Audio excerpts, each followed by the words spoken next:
Mehndi novel किस्त number 4। सब ने हाजरा के कहने पर इनकी कड़ी निगरानी शुरू कर दी। इन पर सख्त पहरे बिठा दिए गए। इनसे मोबाइल ले लिए गए ताकि एक दूसरे से रब्ता न कर सके और घर में भी सख्ती से मना कर दिया गया कि कोई इनकी मुलाकात ना करे और ना ही इनसे कोई बात करे। और मेहंदी से पहले ही निकाह रखा गया था। बस मेहंदी मेहमान आना शुरू हो गए थे। बस निकाह कुछ देर में होना करार पाया था। हिना की समझ में ये बात नहीं आ रही थी ये खबर पूरी हवेली में किसने दी।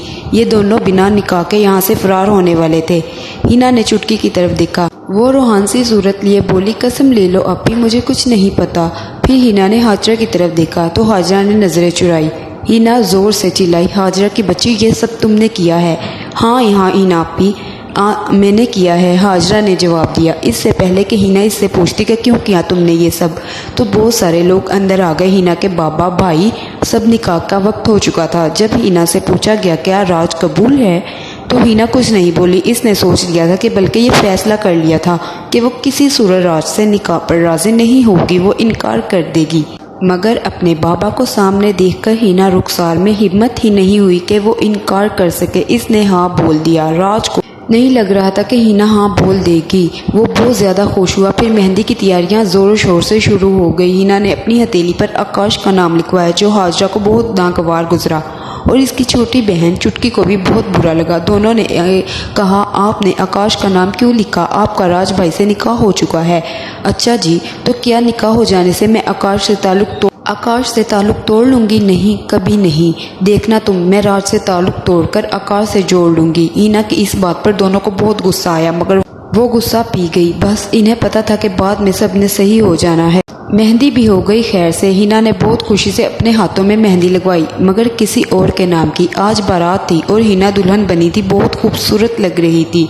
इतना रूप किसी दुल्हन पर नहीं आया था कभी जो हिना रुखसार पर आया था। वो भारी से लहंगे में बहुत ही घुटन महसूस कर रही थी। इसका बस नहीं चल रहा था कि वो अभी इसे उतारकर इस लहंगे को आग लगा दे। खुदा खुदा करके सब रस्में वगैरह ख़त्म हुई और सब अपने अपने कमरों में गए। राज साहब अभी तशरीफ़ नहीं लाए थे क्योंकि अभी राज का रिमांड चल रहा था। सालियाँ इसको घेरे हुए थी। अंदर आने से पहले राज को 50,000 देने थे, वो भी बहुत जल्दी में, ताकि जल्दी जल्दी से ये काम निपटे और वो अपनी हिना को देखे दुल्हन के लिबास में। वो क़यामत लग रही थी।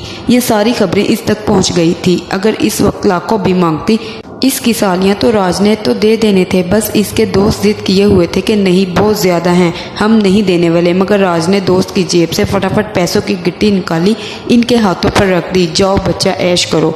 इसके दोस्त बस इसका मुंह ही देखते रह गए। भाई अंदर जाने की इतनी जल्दी है? पैसे तो गिनने दो।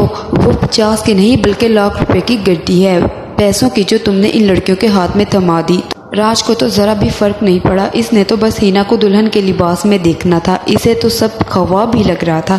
इसे अब भी यकीन नहीं हो रहा था कि हिना ने हाँ कर दी थी। वो बहुत खुश था। इसे इसकी मोहब्बत मिल गई थी, वो भी बचपन की मोहब्बत जो इसने आज तक दिल में दबा कर रखी थी। बस सबसे इसने पीछा छुड़ाया और जल्दी से अपने कमरे में गया। अंदर से दरवाज़ा बंद किया और बस वो कुछ देर ऐसे ही खड़ा रहा। फिर इसके कानों में हिना की आवाज़ गूंजी, अब ये बोंगो की तरह से वहाँ शर्मीली दुल्हन की तरह से क्यों खड़े हो गए हो? राज ने अपनी आंखें खोली तो सामने हिना रुखसार कमर पर हाथ रखे खड़ी थी। वो अभी अभी शावर लिए शायद निकली थी। इसके रुखसार पर अब तक पानी के कतरे टपक रहे थे। वो बिल्कुल सादा से आम से लिबास में थी। ना ज्वेलरी, ना मेकअप, ना लहंगा। वो कहीं से भी दुल्हन नहीं लग रही थी। राज ने बहुत तारीफ सुनी थी कि वो लहंगे में दुल्हन बनी बहुत ही क़यामत लग रही थी। मगर यहाँ तो नक्शा ही और था। इसके सारे अरमानों पर हिना ने पानी फेर दिया था।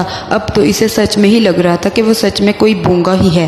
अब खड़े ही रहोगे? जाओ जाकर उतारो ये शेरवानी वगैरह, बिल्कुल बोंगे लग रहे हो इस शेरवानी में पेंडू से। हिना हंसते हुए बोली और राज का दिल कर रहा था कि वो हिना का गला दबा दे। इस वक्त कुछ देर तो रुक जाती, ठहर जाती, इतनी भी क्या जल्दी थी? कांटे थोड़ी न लगे थे लहंगे में। ओए बोंगे, जाओ जाकर अपना हुलिया सही करो। बहुत बुरे लग रहे हो कसम से इस शेरवानी में। अब कौन पहनता है? कार्टून लग रहे हो। हिना राज के इंसल्ट पर उतर आई थी इससे पहले कि वो और राज की बेइज्जती करती। राज भी वॉशरूम में घुस गया और सादा सी टी शर्ट और ट्राउज़र पहनकर बाहर निकल आया। हिना ने राज को आते देखा बेड पर तो झट से बोली, राज तुम सोफे पर सो जाओ, मुझे नींद नहीं आती, मैं बेड पर अकेली सोने की आदी हूँ। और सुनो राज, भाई सबके सामने हम मियाँ बीवी और कमरे के अंदर हम सिर्फ दोस्त रहेंगे। हमारा मियाँ बीवी वाला कोई ताल्लुक, कोई रिश्ता नहीं होगा। समझ गए हो ना तुम? हिना ने राज के पैरों तले से ज़मीन खींच ली थी और वो बोल रही थी कि समझ गए हो ना तुम। राज चुप करके सोफे पर लेट गया। जो हुक्म मेरे आका वाली बात। इसे हिना की इस बात पर बहुत दुख हुआ था, मगर वो ज़बरदस्ती की मोहब्बत का कायल नहीं था। इसे भीख में मोहब्बत नहीं चाहिए थी। बस इसे पता लग गया था कि हिना इसकी कभी नहीं हो सकती। वो तो अच्छा हुआ इसने कभी हिना के सामने इकरार मोहब्बत नहीं किया। वो इन मर्दों में से नहीं था जो राज बस खामोशी से कर जाता। आज हिना ने राज से कहा मुझे अस्पताल जाना है, तो राज की जैसे जान निकल गई। क्या हुआ, तबीयत तो सही है ना तुम्हारी? बुखार है क्या? राज ने हिना के माथे पर हाथ रख कर बुखार चेक करना चाहा तो हिना ने राज का हाथ पकड़कर झटक दिया। आज तो मुझे छुआ है, इसके बाद मुझे हाथ लगाने की कोशिश की तो मुझसे बुरा कोई नहीं होगा। राज तो हैरान नज़रों से बस हिना को देखता ही रह गया। मैं तो बस बुखार चेक कर रहा था। हिना इसमें इतना रिएक्ट करने की क्या बात है? वो कुछ समझ नहीं पाया। वो पहले भी तो इस तरह से हिना को छूता था, कभी हाथ पकड़ लिया, कभी दुपट्टा खींच लिया, तब तो हिना को बुरा नहीं लगता था। अब तो इसका एक हक इख्तियार भी था। वो बीवी थी इसकी और इसको पूरा हक था इसको छूने का, इसके करीब आने का। मगर राज ने कभी गलत इस्तेमाल नहीं किया। वो ज़बरदस्ती ताल्लुक जोड़ने का कायल नहीं था। इसने वक्त पर सब छोड़ दिया, अपने अल्लाह के सुपुर्द कर दिया। जो अल्लाह ने इसके हक में बेहतर लिखा वो इसे कबूल था। राज, मुझे अस्पताल में डॉक्टर आकाश से मिलने जाना है। हिना ने एक और धमाका किया और राज सब कुछ जानते हुए भी पूछ बैठा क्यों का क्या मतलब है? हिना चिल्लाई, क्या तुम नहीं जानते मुझे क्यों मिलना है आकाश से?